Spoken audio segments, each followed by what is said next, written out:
Good morning second year. आज तीसरा unit शुरू करेंगे और तीसरे यूनिट में दो चैप्टर हैं। एक है केमिकल इक्विलिब्रियम और दूसरा चैप्टर है फेज़ इक्विलिब्रिया। सबसे पहले केमिकल इक्विलिब्रियम लेंगे। तो देखिए, केमिकल जो रिएक्शंस हैं ये मेनली दो तरीके की हैं, एक इरिवर्सिबल रिएक्शन और दूसरा रिवर्सिबल रिएक्शन। तो इरिवर्सिबल रिएक्शन या अनुत्क्रमणीय अभिक्रियाएं, तो जब कोई भी रिएक्टेंट किसी विशेष परिस्थिति में प्रोडक्ट में परिवर्तित हो, लेकिन उससे मिलती जुलती सिचुएशन में प्रोडक्ट जब है वो रिएक्टेंट में परिवर्तित नहीं हो या हम प्रोडक्ट से रिएक्टेंट को प्राप्त नहीं कर सके, तो ऐसी रिएक्शन को हम इरिवर्सिबल रिएक्शन कहते हैं। यानी कि if a reaction can not takes place in a reverse direction, that is the product do not react to give back the reactants under the same condition, then it is called as irreversible reaction. और उसको हम represent कैसे करते हैं? एक single arrow के द्वारा। ये बीच में दे रखा है single arrow between the reactant and product pointing from the reactant towards product। For example हम ले सकते हैं, जैसे ये एग्ज़ाम्पल ले रखा है KClO3 जो है सॉलिड है, उसको जब हम हीट करते हैं तो KCl और O2 में चेंज होता है। ये केवल फॉरवर्ड डायरेक्शन में ही रिएक्शन होती है। न दूसरा ले लें, दूसरे तरह की जो रिएक्शन है जिसको कि हम रिवर्सिबल रिएक्शन कहते हैं। यानी कि जब कोई रिएक्टेंट किन्हीं विशेष सिचुएशन में उत्पाद में या प्रोडक्ट में परिवर्तित हो और उससे मिलती जुलती सिचुएशन में ही उत्पाद वापस रिएक्टेंट में परिवर्तित होता हो, यानी कि रिएक्शन दोनों ही दिशाओं में संपन्न हो रहे हों, तो ऐसी रिएक्शन को हम रिवर्सिबल रिएक्शन कहते हैं। यानी कि a reaction in which not only the reactant react to form the product under certain conditions, but the product also react to form the reactants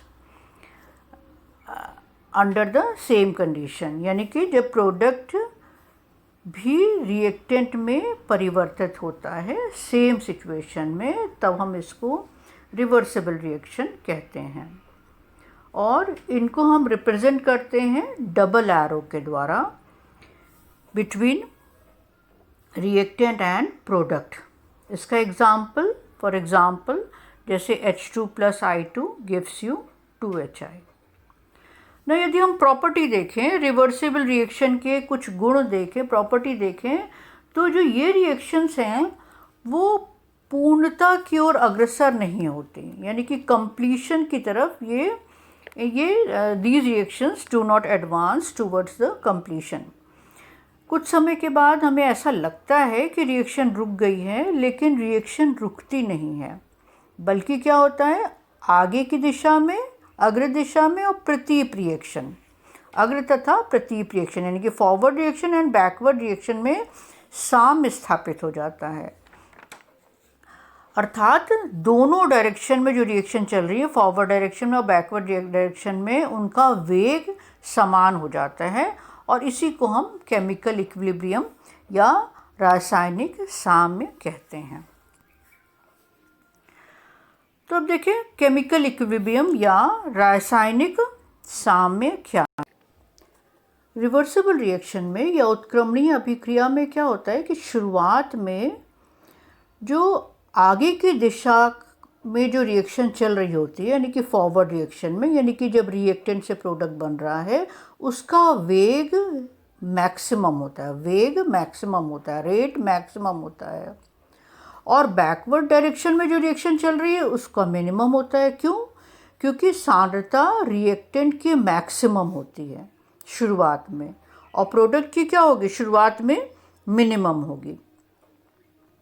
जैसा इस डायग्राम में आपको दिख रहा है, रेट क्या है, ये फॉरवर्ड डायरेक्शन शो हो रहा है, ये बैकवर्ड डायरेक्शन शो हो रहा है, और ये है रेट। तो रेट क्या है फॉरवर्ड डायरेक्शन का? मैक्सिमम है। और मैक्सिमम क्यों है?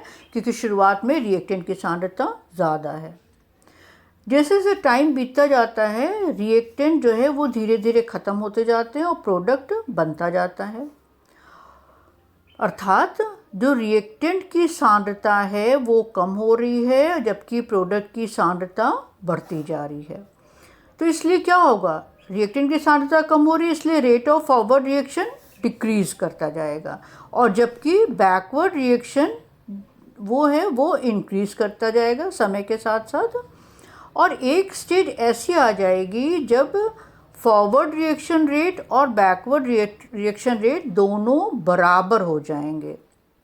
The reaction is then said to attain chemical equilibrium. तो हम क्या कहेंगे कि ये केमिकल इक्विलिब्रियम रिएक्शन ने अटेन कर लिया। जैसा आप डायग्राम में देख रहे हो, शुरुआत में फॉरवर्ड रिएक्शन रेट क्या है? मैक्सिमम है, और बैकवर्ड रिएक्शन रेट मिनिमम है। समय के साथ साथ बैकवर्ड रिएक्शन रेट बढ़ती जा रही है और फॉरवर्ड रिएक्शन रेट क्या हो रही है?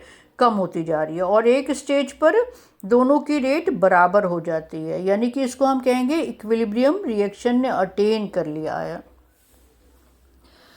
तो रिवर्सिबल रिएक्शन की वह स्थिति जब दो विपरीत रिएक्शन समान वेग से होती हैं और रिएक्टेंट तथा प्रोडक्ट की सांद्रता में समय के साथ परिवर्तन नहीं होता है, उस स्थिति को हम कहते हैं साम्य की स्थिति, या इस स्थिति को हम कहते हैं इक्विलिब्रियम की स्थिति।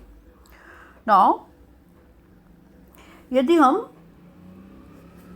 इस डायग्राम से ही आपने समझ लिया कि कैसे इक्विलिब्रियम की स्थिति आई, और यहाँ पर एक चीज़ महत्वपूर्ण ये है कि साम्यावस्था में रेट ऑफ जो फॉरवर्ड रिएक्शन है और रेट ऑफ बैकवर्ड रिएक्शन दोनों बराबर हो जाता है। यहाँ जो साम्यावस्था आती है वहाँ पर दोनों रेट बराबर हो जाता है। इसका मतलब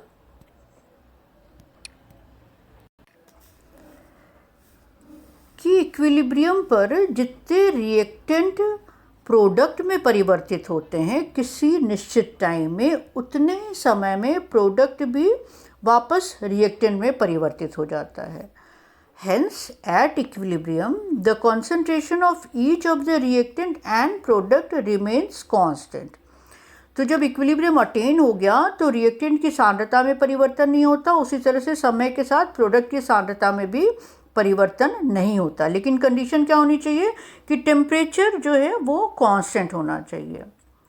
और इसके साथ साथ आप ये देखो कि जो इक्विलिब्रियम पे रिएक्शन स्टॉप नहीं होता, रिएक्शन चलता रहता है। फॉरवर्ड डायरेक्शन में भी चलता रहता है और बैकवर्ड डायरेक्शन में भी, फॉरवर्ड डायरेक्शन में भी चलता है और बैकवर्ड डायरेक्शन में चलता है, यानी कि रिएक्टेंट प्रोडक्ट में परिवर्तित होता रहता है और प्रोडक्ट रिएक्टेंट में परिवर्तित होता रहता है।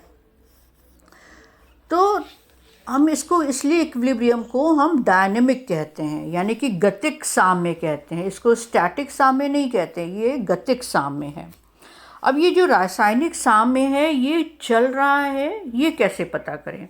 क्योंकि समय के साथ सांद्रता न रिएक्टेंट की चेंज हो रही है ना प्रोडक्ट की चेंज हो रही है। कब? जब इक्विलिब्रियम अटेन हो गया है। तो इसको प्रूफ करने के लिए इसका प्रायोगिक सत्यापन हम रेडियो एक्टिव एलिमेंट की सहायता से करते हैं। फॉर एग्ज़ाम्पल, यदि हम HI का डिकम्पोजिशन देखें, यदि आप HI का डिकम्पोजिशन देखते हो तो क्या बन जाता है? 2HI लिया तो क्या बन गया? H2 + I2 बनता है। तो यदि मान लें कि इक्विलिब्रियम जब स्टैब्लिश हो गया है, स्थापित हो गया है, उसके बाद हम रेडियो एक्टिव आयोडीन इस मिक्सचर में डाल दें, तो हमने क्या डाला है? रेडियो एक्टिव आयोडीन को डाला है। कुछ समय के बाद अभिक्रिया मिश्रण की जब ये पूरे रिएक्शन मिक्सचर की जब हम एनालिसिस करते हैं तो हमें ज्ञात होता है कि HI में भी रेडियो एक्टिव आयोडीन उपस्थित है, जो कि ये प्रूफ करता है कि साम्य अवस्था में भी फॉरवर्ड और बैकवर्ड रिएक्शन होती रहती है, लेकिन दोनों रिएक्शन का वेग समान रहता है। तो बच्चों आज यहीं तक लेंगे, नेक्स्ट टर्न पे इसके आगे कंटिन्यू करेंगे, और वो है लॉ ऑफ मास एक्शन या द्रव्यानुपाती क्रिया का नियम। Thank you.